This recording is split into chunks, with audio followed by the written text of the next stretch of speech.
Boboiboy Nova sama Blizzard muncul.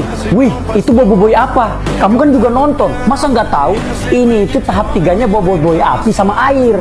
Oh alah, soalnya aku sudah nggak ngikutin sejak 11 tahun yang lalu. Udah nggak ngikutin Boboiboy sejak 11 tahun yang lalu. Bro, Boboiboy itu baru 9 tahun tayangnya.